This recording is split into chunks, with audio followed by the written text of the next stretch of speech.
এই মোটা রানীটির শরীর থেকে অনেক ঘাম বেরোচ্ছিল এবং এই জন্য রাজা তাকে পছন্দ করতো না। এরপর এক দুষ্ট রানী পুকুর পাড়ে এসে তাকে এবং তার ছোট 8 বছরের বাচ্চাকে পুকুরের পানিতে ধাক্কা দিয়ে ফেলে দেয়। মোটা রানীটি যখন পানিতে তলিয়ে যাচ্ছিল তখন 2026 সালের একটি পেন্টিং সেই ছেলেটির মাথায় পড়ে এবং তার আত্মা মোটা রানীটির ভিতরে চলে যায়। এরপর মোটা রানীটি অনেক রেগে যায় এবং সাথে সাথে পানির নিচে থেকে উপরে উঠে আসে।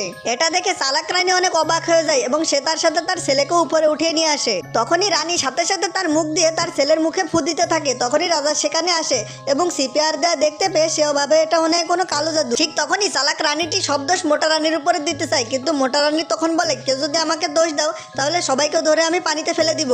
ঠিক তখনই বৌদ্ধ গিয়ে রাজকুমারের নিঃশ্বাস চেক করে, তার নিঃশ্বাস বন্ধ ছিল এবং রাজা এটা শুনে অনেক ভয় পেয়ে যায়, কারণ এটা তার প্রথম সন্তান ছিল।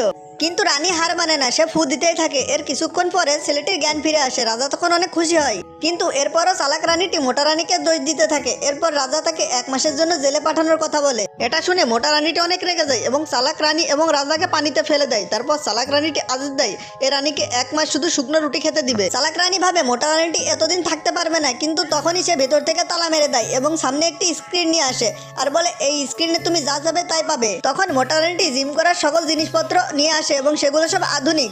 এরপর তারা সেখানে জিম করতে থাকে। এরপর মোটা রানীটি এবং তার ছেলে নিয়মিত জিম করতে থাকে। 1 মাসের মধ্যে তারা পরিবর্তন হয়ে যায়, কিন্তু চিকুন রানী তখনও ভাবে তারা হয়তো মারা গেছে। এরপর বড় মহারানী ফিরে আসে এবং চালাক রানীটি মোটা রানীর সম্বন্ধে অনেক খারাপ কথা বলে যেন তার ছেলেকে দ্বিতীয় রাজা বানানো হয়। তখন পিছন থেকে একটা আওয়াজ আসে, মোটা রানীটি অনেক বদলে গেছে। মোটা রানী কি প্রতিশোধ নিতে পারবে? তো বন্ধুরা, পার্ট 2 পেতে চাইলে কমেন্ট করে এবং চ্যানেলটি সাবস্ক্রাইব করে সাথে থাকো।